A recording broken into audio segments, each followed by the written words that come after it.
Selamat siang Ibu, saya Mawar, apoteker tanggung jawab hari ini. Ada yang perlu saya bantu? Selamat siang Ibu, ini saya mau menebus obat yang telah diresepkan oleh dokter. Baik, siap. Boleh periksa resepnya lebih dahulu? Ibu, saya izin konfirmasi terlebih dahulu. Apa benar dengan Ibu atau Nyonya Tri? Dengan umur 25 tahun? Apakah dengan Ibu sendiri? Ya betul, saya sendiri. Baik Ibu, mohon ditunggu sebentar. Saya akan mengecek ketersediaan obatnya terlebih dahulu. Baik Ibu. Atas nama Ibu Tri atau Nyonya Tri? Ya saya Ibu. Baik Ibu, di sini yang diresepkan dokter adalah obat dalam bentuk inhaler. Di sini obatnya tersedia dengan harga 135.000. Apakah Ibu bersedia untuk menebusnya? Bersedia Ibu. Baik, saya akan siapkan obatnya. Permisi, dengan Ibu atau Nyonya Tri? Saya Ibu. Ini obatnya. Apakah sebelumnya Ibu pernah menggunakan obat ini? Ya saya sudah pernah menggunakannya, tapi itu sudah lama dan saya juga sudah lupa bagaimana cara penggunaannya. Baik, seperti itu Ibu. Apakah sebelumnya dokter Ibu udah menjelaskan obat ini apa, gimana cara menggunakannya? Saya sedikit mengetahui tentang inhaler dari penjelasan dokter. Inhaler ini digunakan untuk mengobati penyakit asma. Baik Ibu, sebelumnya saya akan menjelaskan mengenai inhaler yang diresepkan untuk Ibu ini. Nah, Ventolin inhaler ini digunakan untuk mempermudah jalannya napas Ibu. Nah, cara penggunaan Ventolin ini, di mana tangannya Ibu dibersihkan terlebih dahulu. Kemudian jari kocok 5 detik.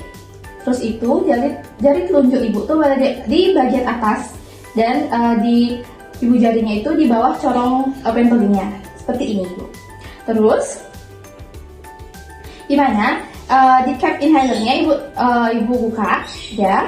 Terus itu sebelum Ibu menggunakan ini, hembuskan atau buang napas terlebih dahulu agar tidak ada yang menghalangi jalan napasnya Ibu.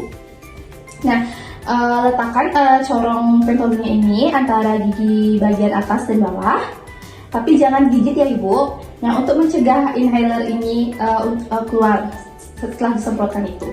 Selanjutnya itu dorong bagian yang berfungsi untuk menyemprotkan sediaan, dimana di situ tuh bersamaan dengan Ibu menarik nafas dalam-dalam.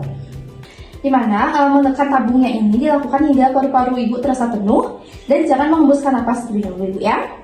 Terus itu tahan nafas selama 10 detik. Setelah itu baru keluarkan secara perlahan-lahan.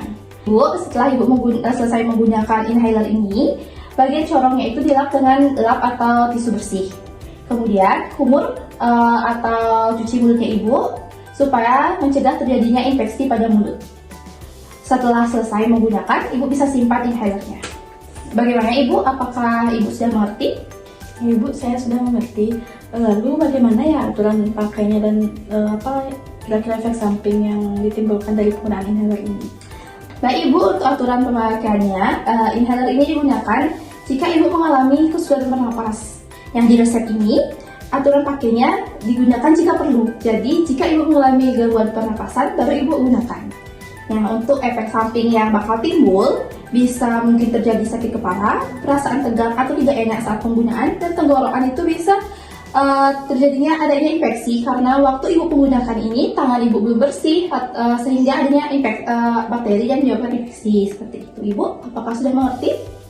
Baik, saya mengerti Ibu. Lalu untuk penyimpanannya itu saya sebaiknya menyimpan di mana ya inhaler ini setelah saya pakai? Obat ini atau inhaler ini Ibu bisa simpan di suhu ruang, di mana jauh dari jangkauan anak-anak, dan jika bisa Ibu itu simpan di tempat yang mudah Ibu jangkau apabila ada kejadian yang mendesak. Seperti itu Ibu, apakah bisa dimengerti? Baik Ibu, saya sudah mengerti. Nah, izin memberikan informasi tambahan lagi Ibu. Nah, selain menggunakan obat inhaler ini, Ibu bisa untuk mengurangi asmanya Ibu ini, bisa Ibu hindari hal-hal yang menyebabkan terjadinya asma, ya seperti debu, asap rokok, atau Ibu mempunyai binatang di mana bulunya itu bisa lepas, itu bisa dihindari, dan Ibu bisa melakukan gaya hidup sehat. Nah, seperti itu Ibu. Bagaimana? Ada yang bisa saya bantu lagi? Baik Ibu, jika sudah mengerti, jika nanti Ibu perlu bantuan atau ada yang masih belum mengerti, Ibu bisa hubungi saya. Ntar saya taruh nomor telepon saya di kotak obatnya ya Ibu. Baik Ibu, terima kasih atas informasinya. Baik Ibu, nah ini untuk obatnya. Terima kasih ya Ibu, semoga lekas sembuh. Terima kasih. Ya, sama-sama.